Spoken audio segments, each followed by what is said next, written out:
Before I start this video, just want to show off a little thing that came in early today.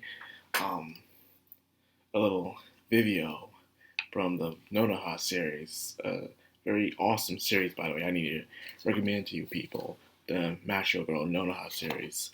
Very cool. It goes all the way down to this is her daughter. This is probably the tallest figurine I have so far.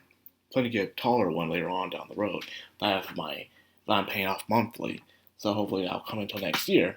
Looking forward to it. But anyways, without further ado, let's get into the review of my life as a Villainess X. I have to say, man, when I first started off with this episode, I really slapped my hand on my face and it was like, oh no, please don't tell me, author. Please don't tell me you're gonna do this, author. You can use the excuse that she has no experience in romance at all, and she's only in love with the idea of love by her romance novels she reads all the times. Completely okay. But even the person who's never been in romance can at least still fall in love unless they're not into that person or whatever. It's possible. But the fact that it's anime, how they usually do things, it becomes extremely just cringeworthy. Like, please don't drag us out. Please don't make us go through a complete start from zero from this thing. But instead, they do a better job. They lead us into a different direction. What I thought this episode was going to be. I thought it was going to be an entire episode where Katarina is going to be completely just them showing her in denial, just saying it's just a dream, it was just a dream, and that's it. But instead, it leads into a direction I didn't know, into a direction that really made me like this episode a lot.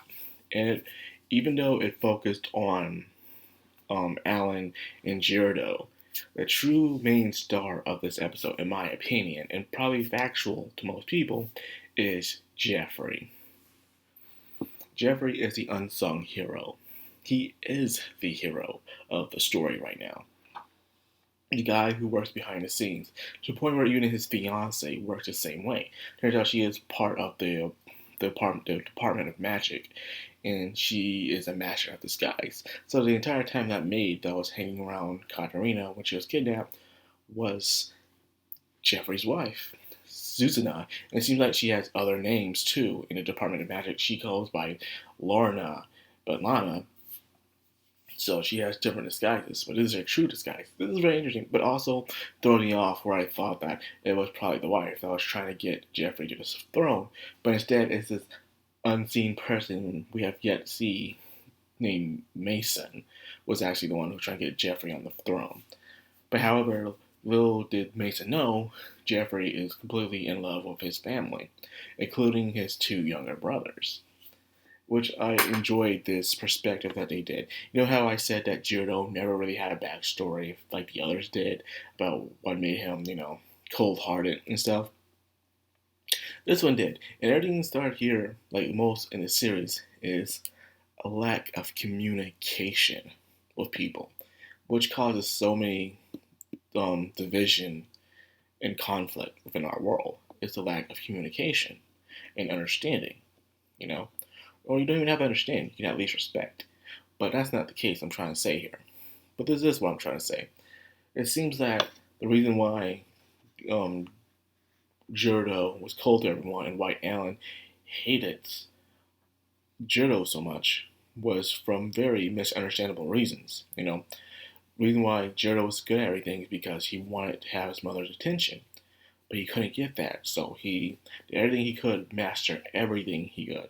Read, study, write, music, anything he did to perfection, but none of these things mattered if he had no one to show it to, no one to show him a sign of appreciation. But because of that, he became cold and distant to everyone. No one would pat him on the head and stuff like that. He had no true connection. So when Jeffrey came around, which we will see Jeffrey a lot just popping around in each part of the timeline, trying to communicate, to come in touch, and watch over his siblings. Jiro was cold to him, but despite that fact, Jeffrey knew and he understood, so he backed away. He didn't misunderstand, like, oh, well, I forget you too. he understands. He knows these things must be patient. He is the oldest brother, and I think he should be a good example for all older brothers, in my opinion. Then the same thing with Alan. Alan had the attention of the mom the entire time because he was always bedridden when he was young. And because of that, he didn't have time to be good at anything to show his talents compared to the other brothers. That's the reason why when it comes to the Five of the Throne, no one believes Alan can get it because he wasn't good at anything at a starting age, He didn't have his time to shine. So because of that, people looked down on him. So when he saw Jiro, he tried to make a connection with him. Jiro was always going through his phase where he was being cold to everyone, including Alan. So that's why Alan started hating Jiro because he thought it was a giant misunderstanding. He thought Jiro just didn't care about him, but that was not the case. So he became hate him. Then of course Jeffrey showing up, trying to comfort Alan, but it wasn't working that well. But better than it was Jiro. But then he would even come along to see even his other brother Ian, which even though Ian acts distant from people, but it's only because Ian is very shy. It's because of that Ian was able to, at least say that, yeah, I still care for you. I remember the promise you made to watch over us, but I didn't really know what you still think about us after all these years. But it turns out things haven't changed between them, so Jeffrey was happy. That was Jeffrey's sign of happiness, in a way. He was happy about the other things, but a sign that he felt like he himself probably thought he was failing. But it wasn't for a certain someone, Katarina. Katarina bringing joy into Gerald's life and also Alan's life. Finally, Alan had someone he could compete with in life, and therefore he didn't feel so inferior to everyone else. He found something that he was good at, and he was good at alone, which caused him to start talking to Jiro. They start seeing different sides of each other they've never seen before. And at the end, they all gave their gratitude for Jeffrey, now realizing that Jeffrey's been inside their lives the entire time, watching over them, as he promised all those years ago. So it really, it's amazing when you get one episode that's all it takes for you to truly appreciate a character within a story that just showed up out of nowhere. I'm not saying he showed up out of nowhere, but last time we really got a chance to really talk to him, see what he was about, was the first episode. Even then, it was very brief.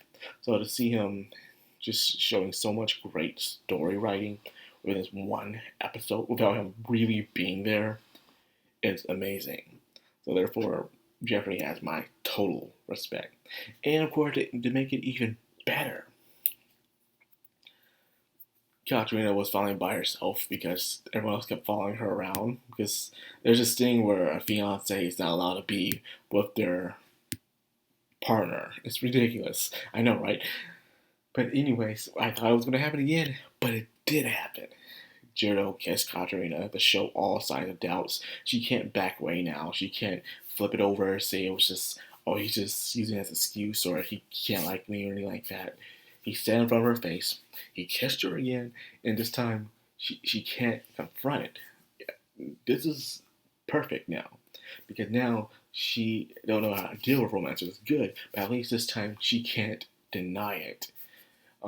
She can probably try to run away from it, but she can't. Sooner or later, it's going to catch up to her. You can't run away from it, no matter how hard you try. Of course, the others will come out of the woodwork too, eventually, because let's face it, Jiro is really just facing it down. He's claiming his ground. And after all, that's his fiance. I don't know why everyone else is acting like, yo, you can't do that and stuff. Like, it's my fiance. Dude, I'm the freaking crown prince. Back off. Okay? Back off. In reality, that's how the person will be acting. Like, y'all, I understand y'all appreciate her, but y'all need to back the hell off, man. I'm allowed to kiss my fiance anytime I want to. Unless she doesn't want to, then that's that. But still, come on, people. So anyways, I'm glad it ended. And of course, it showed at the end where you see Katarina's friend from the past saying, congratulations on passing a route. She may have avoided the dooms, but she never really passed a route. And she cleared a route with the cold Black Prince, which is Jiro. So Jiro pretty much rabbit in the bag, you could say. That's the route she's going down, unless something else happens. We'll have to wait and see. But yes, finally, I feel much better after the last episode of her denial. I'm happy for it. Hopefully, this will make her be less oblivious and start realizing who else likes her and stuff like that. This is going to be very interesting, especially with Mary. I think Mary wants to be crazy. I hope we can see a Mary one. Oh my god.